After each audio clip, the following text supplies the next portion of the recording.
happens when you have a mental health crisis in the middle of your career? That's our subject for today.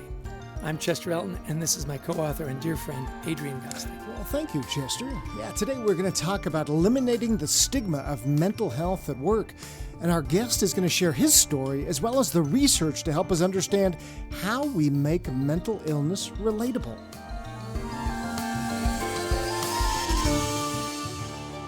Our guest today is our new friend, Jason Finucane, a mental health advocate and founder of Stigma Zero. As someone who's experienced both a major physical illness and a major mental illness, Jason, he shares his personal experiences in his book, Jason 1, Stigma Zero, My Battle with Mental Illness at Home and in the Workplace. We are delighted to welcome you to the podcast, Jason. Thanks for giving up your time. Thank you very much for having me. It's a pleasure. Well, we're thrilled to have you on. We want you to take us through your journey, Jason, as we begin. You talk about in your book in 2005, you were hospitalized with a major mental health illness. Can you walk us through what happened and then how it led you to the book and founding Stigma Zero? Absolutely. I was 29 years old, and I had been going through ever worsening symptoms of mental health, which I didn't understand at the time. It actually took 2.5 years for me to go through these symptoms, which ranged from severe depression. And finally, in February of 2005, I actually had a 6-day manic episode, which is an extreme example of how a mental illness can affect you. I was at a point at the end of the 6 days, I hadn't slept 1 minute for 6 straight days. And so it was quite unwell. And I was hospitalized and finally given a diagnosis, which was bipolar 1 disorder. The entire experience, those 2.5 years, was so disorienting, and it was fraught with stigma. First and foremost, with self-stigma. I had all of the misconceptions and lack of knowledge that I now try to help address. And then the stigma in my family, my friends, and my colleagues. Some of it totally unintentional, and certainly very little of it was malicious. But it affected me in a very negative way because people just judged or didn't understand or made incorrect assumptions. Now, I was very lucky that after my diagnosis, I was prescribed a treatment. In my case, it was lithium, a mood stabilizer, which is commonly used for bipolar disorder. And after a few months, it became effective. And for the first time in 3 full years, I felt like myself. I was absent the symptoms of this illness I had been facing. And only after that, I came to realize that as a society, we are not responding to mental health or mental illness as we should. For example, why would we understand and empathize with someone with type 1 diabetes or a diagnosis of prostate or breast cancer, but stigmatize depression, anxiety, or bipolar disorder? It was in fact looking back at my open heart surgery when I was 12 years old, and I asked myself the simplest of questions. On the day that I started experiencing depression, I began self-stigmatizing and hiding my illness. But what if my heart problem that I had corrected at 12 years old came back? Would I have hid it? Would I have felt any shame? Would I have been afraid to tell my boss or my friends? And it occurred to me in a very clear way that I and everyone around me behaved entirely differently. All that was different for me, though, was that one organ in my body failed versus a different organ in my body failing. And that's just for that clarity is what made me begin the process of wanting to help by sharing my story. And I did it first as a volunteer for many years, in fact, with a local Montreal organization called AMI Quebec. They do wonderful education outreach programs. And I was the guy who would come in and tell his story as part of that education outreach. And it was years of that, maybe 6 years. I did over 100 of these volunteer keynotes and crafted my message and my story. And it was my wife who finally one day said, "You need to quit what you're doing." I was a professional fundraiser at the time. And she said, "You need to be doing this for a living. This is what you're meant to be doing." And that's when I founded Stigma Zero and I wrote my book. Yeah, the advice of a good wife, eh? You Yes, know, sir. when you marry up, it makes all the difference. You know, it's so interesting. We talk about this all the time that, you know, had you had diabetes, no problem. Everybody knows, and there's no stigma there at all. Mental health, it's a whole different ballgame. So we've gone through ridiculous upheaval, right? You hear this all the time. There's the pandemic, the war in Europe, rising inflation, social unrest. You're an expert in mental health. So, what advice do you give to people that are struggling to find that balance with everything that's happening around the world? Like, where do you start? I'm really glad you asked that question because it is something that I feel, even though we all know we're living through unprecedented times, I feel like a great percentage of us aren't necessarily doing the self-care that's needed to get through it and to recognize it. So I say always the first step is to acknowledge that we're living through an exceptionally difficult time and to recognize that self-care is vital. And I use the analogy of the oxygen mask on a plane. There is a very good reason we are told to put ours on first before helping others. And I feel that's exactly the same way with our mental health and our physical health. I mean, we can only be the husband, father, brother, friend, colleague that we can be if we take care of ourselves first. And also finding a balance between dealing with the external pressures and the stresses that are out there, like the work, pandemic, everything you've just said, Ukraine, inflation, but also finding really healthy ways to decompress. That's different for everybody. Some people like reading, some people like movies. You need to get your exercise, have some hobbies. But most importantly, you've got to turn off social media and news on a regular basis. Of course, we need to be up and read that news and understand what's going on in the world, but we can't consume it 24 hours a day or we will become overwhelmed. Except the Anxiety at Work podcast, which you should have on all the time. Kind of 24/7. That every week. Absolutely. Absolutely. And I want to jump in. Oh, I'm sorry. Yeah, I want to jump in just really quick. No, Jason, no worries. You said something there that I've been struggling with. And it's this. Of course, we want to be updated, on the news, and we need to be. Do we really? There are times when I step back and I kind of go, yeah, I guess it's important for me to know there's a war in Ukraine. I don't know that there's a lot I can do about it, and I think that's where a lot of our anxiety comes to bear, right? I mean, I want to be aware, I guess, so when I'm with my friends, I can locate Ukraine on a map. And I don't mean to minimize what's going on there. Mm-hmm. This idea that somehow, I've got a brother, for example. He is obsessed, and he lives in Vancouver, right? He's obsessed with American politics. And finally, I had to say to him, Tanner, turn it off. A, it's not good for you. B, you're Canadian. There's nothing you can do about it. You can't even vote, So you have this idea of I want to turn off my social media and so on. It really is one of the steps to just decompressing and taking that pressure off your brain, isn't it? It really is. And too easily, because we now all have these devices that give us unlimited access to unlimited information whenever we want, we need to curate our own information. So if you say to yourself, I want to know what's going on, whether it's with U.S. politics, Canadian politics, or with the war in Ukraine or inflation, go and sit down and read about that for half an hour. Learn what you can and then stop. And as you say, don't stress about it for the entirety of the day because there's really nothing good that will come of it. You can't affect change to the greater issue, and you can affect very negative change to yourself if you do that. It's a discipline. It's not easy, I fully admit, but if you get into it, it's a little bit like eating well and exercising on a regular basis. It's a discipline. Well, recently, Jason, you published an article, Mental Illness, a Lifelong Battle. And sometimes people think this, they'll say something like, when I had anxiety, when I had a mental illness, it's like, this is something people live with all their lives. Sometimes it is episodic, but most of the time it comes and goes, or it's hiding in the background.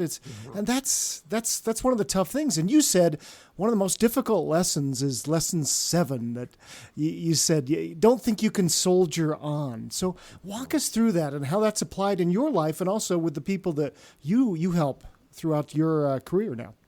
This is a really good one, and it's honestly kind of it's fun for me to explain this because I have such concrete examples with my heart defect. When I was 12, I mentioned I had open heart surgery. It was a very rare nerve defect called Wolff-Parkinson-White syndrome. Nothing that could be done except a surgical intervention. Imagine at that age somebody saying to me, do you really need that open heart surgery? I mean, come on, you can just try harder and soldier through it. It would just seem ridiculous. No one would ever think that way. But with mental illnesses, whether they are minor or major, I have seen, and I was one of them, people with very major symptoms hiding it and trying to soldier on. And I worked at least a year longer than I should have before I sought medical help and was given a leave of absence to then go and actually work on my illness. It's a trap. It really is. Soldiering on is like, people say, do you want to go to work when you have the flu? Well, prior to COVID, that might have been a badge of honor, and post COVID, everybody realizes that's a really bad idea. And the idea is to just simply recognize if you are unwell, you need to address that. Don't hide it. Don't ignore it. And I give a really good example, which is that, let's say you've never had a migraine in your entire life, and suddenly you have one. And it's a bad one. It shuts you down for the afternoon, and you wake up the next day and you're fine. And you think, well, that was weird. I don't know why that happened. But you don't really worry about it. But now it happens again a week later, and then again 2 days after that. How long before any of us goes and seeks medical attention? Because we're thinking, this is a significant change in my wellness, and maybe something is wrong that needs to be addressed. We don't soldier on through weekly migraines. We go and we get looked at. People are soldiering on through anxiety, through depression, through all kinds of mental illnesses and mental health problems that they really need to be addressing as a real thing that needs concern. It may only need talking to a friend. It may only need talk therapy. It may never result in a diagnosed mental illness like I have. But we have to investigate it with the same open-minded curiosity that we do any other illness that we face. Yeah, isn't it interesting? We talk about this all the time, the stigma. Other stuff, migraine, we're all over that.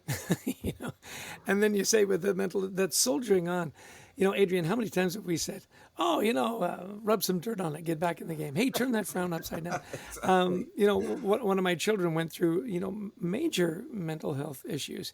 And I remember I'd go in and I'd say, hey, buddy, millions of kids are getting up today and going to school. Be one of those kids. Just get up and go to school. Mm-hmm. Start there. Having literally no idea how detrimental that probably was to our relationship. We get along well now. I just want to, there's a happy ending. That's good. Yeah. So our podcast is Anxiety at Work, right? The show's Anxiety at Work. So if we get to the heart of what you do, how do you help leaders and team members remove that stigma from the workplace? I mean, specifically the workplace, right? So tell us, give us some practical let me say that again. Give us some practical ideas. Who knew that practical was such a hard word? It is such a hard word. Give us some, such a hard Do you need a one-syllable word? Give us some stuff we can do at work to help relieve that stigma, Jason. For sure. Well, let me start with a little bit of context. The way that we approach helping companies, or any employer really, to end the stigma of mental health, it requires the same strategy that's already been used and proven for years with stigmas of the past. For example, many people don't even remember or know this, but breast cancer in the 40s and 50s carried enormous stigma. And imagine today the thought of someone stigmatizing a woman because she has breast cancer. It would be ludicrous. That person would be unaccepted. There's no way that would be allowed. But there was a day when a woman would be told, you have breast cancer. She would go home, not tell her friends. There would be no, there was no Girls for the Cure. There was no pink ribbon days, no denim days. There was no support socially. But now there is. How do we get from A to B? Simply put, specialized training, education, instruction, and a way to reach out to the audience that is engaging, that is inspiring, and that can offer practical tools. And if you think back on many of the people who spoke out, again, using the breast cancer analogy, were women that had actually experienced it. They were brave enough to stand up and say, look, this is what it was like, and this is what we can do about it, and we need more research, we need this. That's why it's so important for people like me who have lived through their illnesses, if they're able and comfortable with it, to share their stories, because it reaches people. And that's one of the keys that we bring to all of our training. But I'll give you a really good concrete example for the workplace that I see all the time mishandled, and it's medical leaves overall. I'll give 2 examples to compare. So Chester, we let's say the 4 of us, the 3 of us, I don't know where the 4th is, the 3 of us work at a large corporation. We're all colleagues, And Chester, you find out that you have a minor form of cancer, thyroid cancer or prostate cancer, and you need a procedure and no radiation, and you're not going to be away for a long time. You probably tell your boss that that's what's going on. You probably go away. People know about it. They support you. When you come back, you're welcomed back. It's all a positive experience as you face this challenge. The person with a mental illness is often afraid to disclose their illness, so they tell their boss, here's my doctor's note that says I can't work, but I'm not telling you why. And then the work doesn't know how to announce the leave, so they often say, well, Adrian is going to be off for the next several weeks due to on medical leave. That's it. And nothing else is said about it. Now people don't know, well, can I talk to Adrian about it? What should I do? And then when you leave, often you don't get a get well card, but Chester, you got one in your hospital room. You got a bouquet of flowers because that was the standard procedure. But Adrian, you fell through the cracks and nobody reached out to you during your entire time off. And then when you came back, your desk was unprepared. There was boxes there because you'd been gone for 3 months. It didn't make you feel valued or welcomed. This is not done to hurt an individual. This is done because it's just simply not considered. They don't know what to do.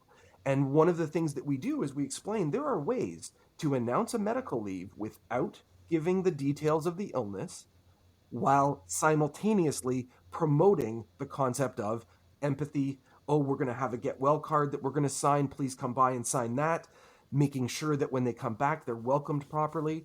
There are many, many ways that these are subtle changes often, but they have a massive impact on the individual. Yeah, I love that example, Jason. And it's so powerful. And yet, nobody listening to this point is thinking this. But there are people out there, everybody who's listening, saying, yeah, but I got a boss who goes, this is just a bunch of hooey, Back in my day, we just buckled down. We just, come on, a week off for mental health. What do you say to those leaders out there who have a lot of influence who just don't believe this? Take my training. because truthfully, yeah. what we try to do and what we succeed in doing, one of the points of pride for me with my work is we have feedback that we get through our online program, and it's optional feedback. It's one of those comment boxes. If you'd like to add some comments, go ahead. And multiple people over the years have said things like, I was that guy. I used to think that this was something that was made up. This was something that was embellished. This was something that people really could just get over and try harder. And by the time they're done listening to my story and all of the educational points throughout the programs, they actually realize, oh, I'm not looking at this as an illness. I'm looking at it as a character flaw.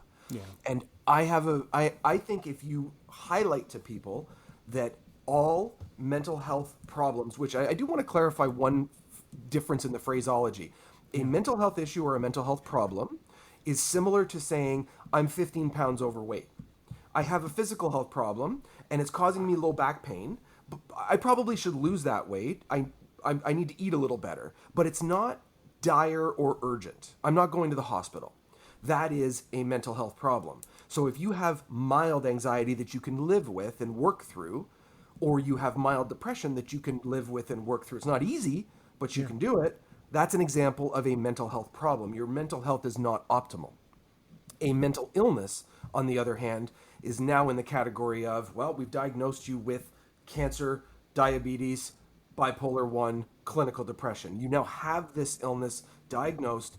You probably will need some form of regular treatment, and you will need to manage it, as you mentioned before, Adrian, likely for the rest of your life. Yeah. But you can live incredibly well with that. But my message is to both sides, whether you only have a minor mental health problem or you have a full-blown mental illness, you need to manage them both at the same time. Go ahead. Yeah, it's really interesting. When you talk about that, is it just a matter of time? You've given us a couple of examples now. Breast cancer, it was verboten, and now there's all this support. I got to thinking about, alcoholism used to be something, boy, you'd never talk about that. Now it's, oh, you're so brave. Good for you. So do you think it's just a matter of time, like talking about it more and more, it's just a time thing? Is that what you're saying? I'm definitely saying that things like your podcast, the books that you've both put out into the world, things like what Stigma Zero is doing and me getting out there and telling my story, add that across the globe, and you're absolutely right. Over time, that's what shifts the culture from accepting a certain thing to realizing that thing is no longer appropriate. And it does take time. It can take decades. But I firmly believe that if enough of us are doing this kind of work and getting that message out there, and then those people are sharing it and so on, there is a chance, and we joke about this at Stigma Zero. I'm 47 years old next week. My hope is, before I'm gone, that my company is obsolete. Nothing would make me happier than my company not being needed in my lifetime. That may be a little bit ambitious, but we'll see. I do think society is heading in the right direction. In fact, I've seen a massive improvement in the last 5 to 10 years. Well, tell us about how people learn more about Stigma Zero and your work then, Jason. Yeah, thank you, Adrian. We work with clients of all types. Essentially, we work with employers. If you employ any number of people, whether you're a school, you could be a hospital, you could be in any industry, it doesn't matter. We take care of all of that, and the goal is we provide training to better respond to workplace mental illness and workplace mental health problems, all with a goal to eradicate the stigma surrounding it. And the easiest way to learn more is visit our website at www.stigmazero.com, and you're more than welcome to reach out to me directly at jason@stigmazero.com. Well, this has been, really such a good focus in on stigma, which we bump into every day. When I told you about the manager, the grumpy manager, I bumped into one of those the other day, and I'm giving a presentation to a couple of hundred people, and this guy in the front row starts just, this is, Yes, just BS. Yeah. And he got shouted down by people in the audience. And what was interesting is especially the women in the audience who were, I think, much more sensitive to this subject than maybe some of us men. So that's very true. Yes. Yeah. So it was just really interesting for me. I know it's a case study of one there, but okay. So put on your futuristic hat here. Where do you think we'll be? You say you want to get rid of your business within 20 years. It's not necessary. Where are we going to be in 5 years or 10 years? Where do you think the future of mental health is going, and how can we help it get there? I believe that in the same way that 15 years ago, employers were just starting to think about, we had benefits packages, but did we have necessarily employee assistance programs? Not that much. That really came out in the last 20, 30 years. I believe that eventually we're going to get to a point where an employer recognizes that offering training on mental health and mental illness and actively curating a stigma-free work environment is going to be viewed as a critical, essential, base level thing that needs to be done to succeed as a company. Not for the altruistic reasons of taking care of your employees. I mean the bottom line. Attracting new talent, retaining that talent. The profits that are lost every year to presenteeism, to people trying to work when they are ill because they're afraid to disclose it. Presenteeism is the greatest drain on profits that mental health and mental illness creates. So I think more and more companies are coming to that realization, and they're building better education programs, support programs, advocacy programs, and also these campaigns. When I refer to the breast cancer campaigns, this is important. There's no one in our society who's never heard of the Pink Ribbon Days or the Denim Days. Everyone knows that's for breast cancer. That kind of awareness is what gets people to be unable to play that role of the gentleman in your session, because that person now is an outlier. Everybody else understands, yeah, of course there's mental illnesses, and we need to respect that, and we need to have empathy for that. So I think that's where we're going to go. Some companies will be slower, of course, if they're led by people who resist this. But I believe that from a business point of view, that will hurt them, and then they'll eventually have to come around. And I do think that the place I'm trying to get things to, that I want to see it get to, and I believe it can, is that there will no longer be a difference in the reaction to the knowledge that the person in front of me has any illness. I don't care what part of your body isn't working. I'm just sorry that you are facing an illness. I want to be able to say that as your boss, as your colleague, as your friend. There should be no judgment about illness unless it is something where a person is recklessly causing, and that's a different thing. That's where you still have empathy for a person, like someone with addiction, for example, and their actions are really making it worse. That's in a different category. But someone like most people who suffer from mental illness don't necessarily get to that place, but they're not in a good place of feeling supported. And I believe that companies are recognizing they need to get there, because no one deserves to face an illness that threatens their quality of life and then simultaneously have to deal with stigma and judgment. Yeah, yeah. So no one better to address this than you, Jason. What are some of your daily practices that help you stay centered and mentally, strong and keep your oxygen mask on, as you said?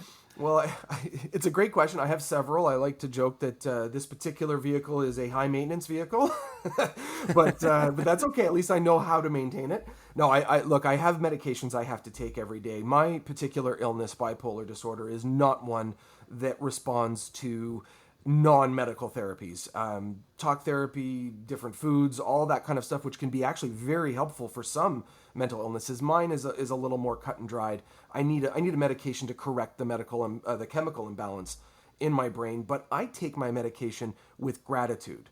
I am grateful every day I take it that it exists, because without that medication, I could have been in so much a worse position.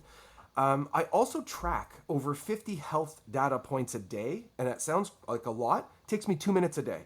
I have an app that I use. It's called eMoods, if anybody would like to look it up. I don't get anything for promoting them. It's just it's one I found and I find very useful. I track things like my mood, my sleep, both volume and quantity, my exercise, a whole host of things. So that way I know if there's any statistical trends going in the wrong direction, like my sleep is either increasing beyond my average or decreasing suddenly. Can be a canary in the coal mine. Things like that can be very useful. Sleep is probably the single most important thing for anyone. I don't care whether you have mental illness or not. Sleep and getting regular quality sleep will always help you maintain a better health. And of course, the usual. Try to maintain as healthy a lifestyle and a diet as you can. I'm not a monk. I absolutely enjoy, I don't eat perfectly, and I don't worry too much about those things. But what I do is I kind of live under that simple everything in moderation. I just don't ever do anything to excess, and that really seems to help. And with the pandemic and global concerns, I actually fairly strictly limit my consumption of news. I limit it to 1 hour in the morning. And for the rest of the day, I do not watch, read, or look at anything to do with the outside world. I focus on my wife and my friends and me, and I make sure that and my work, and that I'm doing what needs to be done for that. And this is the last one, which can be difficult, but I actively limit contact with people who cause conflict, stress, or anxiety in my life. Those toxic people that we can sometimes come across, and sometimes they're a little closer to us than we want them to be. We need to protect ourselves from that. And that it can sound a little cold, but it is, when you're dealing with your health, you've got to take care of home base first. What happens if they're, and I just have so many people that I know who close family members create that contact, and they go, how do I not talk to my mom? Look, it's not always possible. I didn't say excise them. I just limit my contacts as much as I can. I mean, make the phone call every week, but maybe make it a short call. Yeah. No, listen, I know there are times, and he won't admit it because we're recording this, that Adrian has blocked my number. I know there are times. Why can I not get through to Adrian? That's not true. It's permanently blocked. No. Yeah, there you go. that makes it's more not sense. temporary for one day. Yeah. Hey, this has been such a great Wow. discussion, Jason. We've had insights. We've had some laughs together. What one or two things would you want our listeners to take away from our discussion? And let me give you two. One is for the people out there who have never experienced a mental illness. You don't know what it's like, and you have trouble understanding it. And what I say to everyone in that position is develop your empathy and your emotional intelligence, because I guarantee you, if you also have never experienced, pick a physical illness, whether, again, it could be cancer, it could be many different things. If someone in your life has it, you can find a way to feel empathy for that person. You can use your emotional intelligence to imagine what they must feel like. And that makes you say things like, I'm sorry this is happening to you. Is there anything I can do to help, etc.? Do that with mental illness, and you are already light years ahead. And for those of you who are currently or who have in the past experienced a mental illness or even a minor mental health concern, the first and most important step is to stop the stigma in your own mind. There are many people who are actually managing their illnesses very well, but they are actively hurting themselves with a negative stigma about their own illness. They feel guilt, they feel shame, and I know what that feels like. It is an awful feeling to feel shame for something you have no control over, no matter how hard you try. And I can only say to anyone who feels that way, the sooner that you drop that feeling of shame and guilt and recognize this is an illness, this is something that happened to you, all you need to do is do your best to manage it. I find if those two things are done, really we can move a significant step forward just in those two shifts in thinking. Such great advice. Thank you so much, Jason, for sharing your story, the work that you do, the speeches that you give, the programs that you teach. You know, I'm really struck the way you reframed it and said, look, there was a time when you couldn't talk about breast cancer. There was a time you couldn't talk about this or that, the other thing. As people talked about it, they normalized it, they empathized with it. It got better, and it wasn't as big a deal. And let's hope that happens, faster rather than slower, because it is something that so many people, like you say, are struggling with. So thank you so much for sharing your story with us, giving us your time, sharing your expertise with our audience. It's really been a delight to have you on the podcast. Thank you both. I've really enjoyed this conversation and great questions. It's always fun to be challenged like that. Adrian, such sage advice from somebody who's really been through, the stigma, mental, physical health. I'm curious, in your notes, what were some of your big takeaways? Well, I think the first one is the idea of self-stigma that we put on ourselves, that he said that's what he had to fight through first, is that, look, I'm not strong, I feel guilty, I feel shame, and what he's saying is exactly right. I have no control over this. This is controlling me right now. Just as any illness, this is just a different organ that's affecting us. Yeah, it's so funny. That was my first note as well. Self-stigma. Somehow I'm not worthy, I'm less than, and you've got to start there. The other one that I really appreciated what he said, acknowledge that these are exceptional times and take care of yourself. We always use the word unprecedented, and I know it's getting a bit dull. The fact is, it still is unprecedented, and you've got to step back and say, look, there are healthy ways to decompress. I really appreciated when he said, look, limit your time on the news and all that bad news. His discipline is he spends an hour in the morning and then lets it go for the rest of the day. I was thinking, that's a terrible way to start your day for the first hour. I would make it like an hour, like around noon or something, and then have a big meal. The thing is, there's a discipline associated with it, that helps take care of yourself. What else have you got in your notes? Yeah, and I think with that too, my son Anthony, who helped us write Anxiety at Work, the book, he says, I do maybe a half an hour of social media and the news every couple of days. He says, he says, I'll ask myself at the end, what new did I learn? And if there is something, great. But he says, most of the time, I didn't learn anything new. I'm just reinforcing the feelings that I had before. And so I think that's really important, is to limit ourselves there. I think the idea of stigma, and that's his whole work, is stigma. And you forget, breast cancer. I loved your point of alcoholism, is that in the past, you never would talk about that. Now people say, no, I'm 18 years sober, and everybody cheers. There's just a different thinking with it. But it doesn't. It's not just time, because we have to work on it as well. It's time, but it's also it's acknowledgement. It's all the celebrities now that are speaking up about their mental health. All that. It's a cumulative effect that all adds up to taking away the stigma. Yeah, and so how do you speed up the clock, right? How do you make that time shorter? And he said you've got to talk about it. Increase your EQ, right? Your emotional quotient, and increase your empathy. And say, hey, look, I'm with any kind of luck, I'm not going to have to take lithium. He says, look, I take lithium. It's a chemical imbalance. If I don't take it, I'm in real trouble. That's part of my self-care. So this idea of the more we talk about it, the more we empathize, the more we reach out, the more we make it safe, we can speed up that clock so it doesn't take a decade or 2 decades, hopefully a few years. And then he said, look, in the workplace, it's going to become mandatory that you have got these kind of programs if you want to attract and retain really good talent. So many great insights. We've talked about, because as we've talked about, the smarter you are, the more likely you are to have anxiety.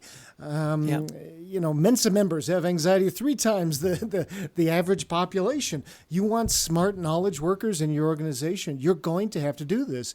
In fact, one of our guests we had on a while back, a hospital system, they now have a therapist full-time on staff in every hospital they have. Not just one. Every single hospital has a therapist on staff, because they know this is one of the costs of doing business now. That's a smart one. So, just some great ideas about removing the stigma. What are we doing to help people feel comfortable about talking about this? Yeah. And then it's not a character flaw. I thought that was such a wonderful way to put it. If you're suffering from mental health and anxiety and depression, it's not a character flaw. It's an illness. You can work on that. The last one for me is, and this is hard, and you brought it up, is limit your exposure to toxic people, because sometimes those toxic people, are on your family tree, and you have to interact with them, right? Yeah. So you got to go, geez. And we've all had that on the caller ID, they go, geez, I just know this is going to be horrible, as we say in New Jersey. So some really great advice from a guy who's been through it. And boy, don't we appreciate. The last thing, his note on gratitude. He said, I take lithium, and I take it gratefully. And I thought, that's a reframing of, I take lithium because I have to. I take lithium because I'm so sick. He goes, you know what? Lithium, boy, am I grateful for that. I thought that was such a great way to reframe that whole because so often, people with, I'm going to take this medicine until I don't need it anymore. And sometimes we take medicine all our lives, and that's okay if that's what you need. So just such good advice. I mean, yesterday I was chatting with somebody, and she couldn't make an appointment, and because she was going through a major depressive episode, and she said, I'm going to tell people it's because I have depression. And even then, there was a pause, but she did it, and people responded and were supportive, and that's what we need is to be able to be brave ourselves to remove that stigma, and also when that happens to be an ally and support those people. So some great advice from Jason. I want to thank him for being on the show. To our producer, Brent Klein, who makes magic out of our mayhem. And to Christy Lawrence, who helps us find such great guests. And of course, to all of you who listen in. That's right. If you like the podcast, please share it with friends and family, people that are maybe struggling with some of these issues. We always have great practical advice, so please share it.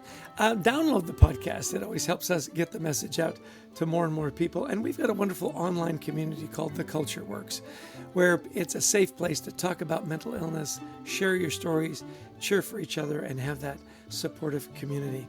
Lastly, I know I love to speak at conferences. I know, Adrian, you love to, and actually we get to speak together sometimes. Yeah, so if this you're looking week. for some, that's right, down in New Orleans. So if you're looking for great speakers, workshops, please give us a call. We talk about culture, we talk about leadership, gratitude, and of course, anxiety at work. We do it in person, we do it virtually. So please give us a call. And more than anything else, we hope you're having a healthy and happy day that builds on a happy and healthy week and month and year and life. I think I covered all the time zones there. Adrian. You really did, yeah. Yeah. And so let's all work together to remove the stigma of mental health. Thanks for joining us together this week, and we'll talk with you soon. Take care and be well.